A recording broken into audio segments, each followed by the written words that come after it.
Today we are going to talk about molar pregnancy or hydatidiform. First we will talk about its definition. It is an abnormal pregnancy. Chorionic villi enlarge and look like grape shape or cluster. Size is from millimeters to centimeters and a benign tumor of trophoblast. Epidemiology and etiology. In Southeast Asia, there are high cases. Maternal age around 40 years. Women cases are very high if the age is greater than 45 years, rarely in young girls or premi-gravida. So we can say that in lesser than 15 or greater than 45 cases are high. Poor nutrition. Those who have low carotene, vitamin A, folic acid or poor economic state, and in smokers cases are high. If has history of molar pregnancy in their family. Blood group. In B and AB cases are high. Types of hydatidiform mole or hydatidiform mole. Complete mole and partial mole. Complete mole is characterized by grape cluster. There is no embryo, edematous villi, hyperplasia of cytotrophoblast and syncytial trophoblast. And the partial mole is characterized by embryo or fetus is there but has high chances of loss, has fetus membrane and hyperplasia of cytotrophoblast and syncytial trophoblast. Now we are going to talk about its microscopic structure.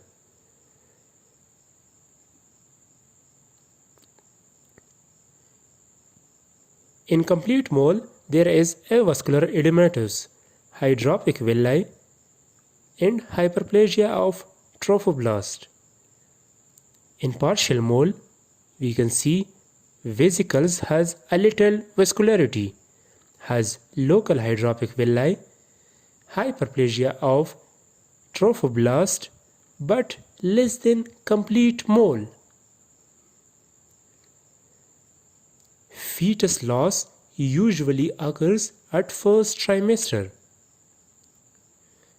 If didn't, then fetus will have growth retardation and abnormality of multi-organ system. Ovaries in molar pregnancy. In the case of mole, 15 to 30% theca lutein cyst is available in both ovaries. Human chorionic gonadotropin hormone, which is secreted by trophoblast. Theca lutein cysts produce estrogen in high amount. Genetic factors. In complete mole, there is a hollow single sperm in 90% cases and two sperms in 10% cases makes zygote. Then only sperm haploid grows and change to diploid because there is no ovo's DNA or chromosome. Like you see it in an example.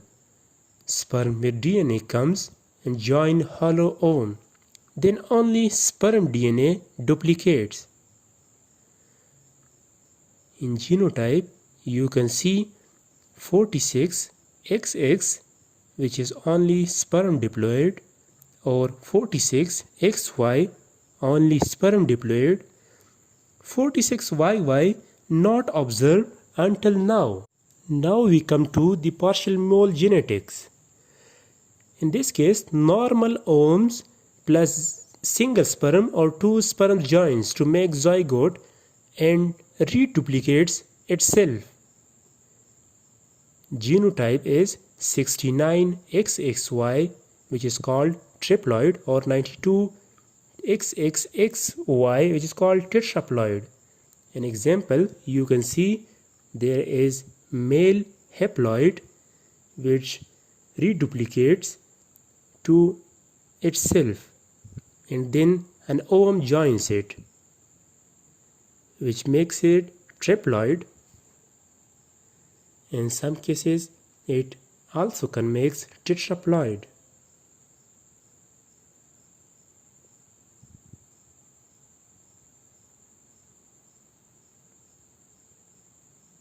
Now we come to the clinical features.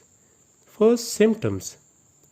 Symptoms of early pregnancy like 4 to 6 months amenorrhea, hyperemesis gravidorum due to HCG, which causes hypocalcemia and causes tetany and vitamin B6 deficiency, vaginal bleeding, 3 to 4 months of molar pregnancy occurs, brownish discharge due to molar pregnancy vesicles,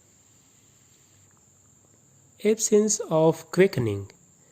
In complete mole, there is no fetal movement, and in partial mole, there is a little movement available. Now we come to the signs. First one is size of uterus. Very large according to normal pregnancy. May be little in size to the time of amenorrhea. Absence of uterine contraction. Normal contraction is called Braxton-Hicks contraction. They are those contraction which starts from the pregnancy in early and until be there the pregnancy ends, but increases at delivery time.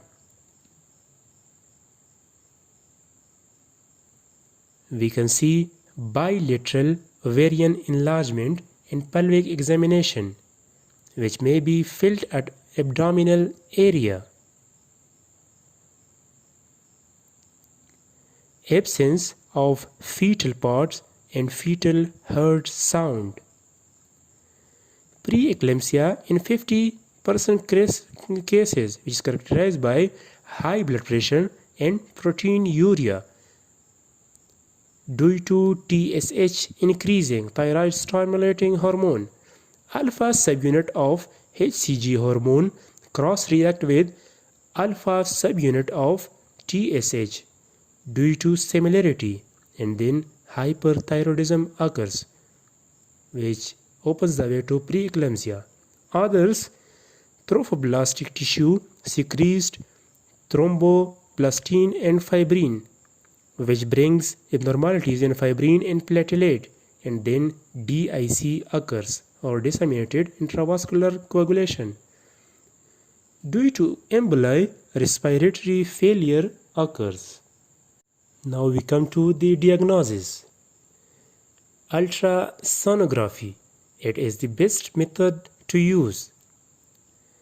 Complete mole appears like snowstorm and can diagnose theca lutein cyst. Lab investigations. HCG hormone in urine and serum. If higher than 100,000 milli international unit or later, it indicates molar pregnancy. Diptone or sonicaid for hearing fetal heart sound. If didn't heard, we say it's molar pregnancy. Chest X-ray for pleural effusion. CT scan for brain if there is any secondary lesion. MRI of abdomen and pelvic area to see invasion of or metastasis to pelvic, abdomen or spine. T3 or T4 level checking for hyperthyroidism. Complication of molar pregnancy. The first one is vaginal bleeding, local uterine invasion, perforation of uterus, infection, choriocarcinoma, acute pulmonary insufficiency.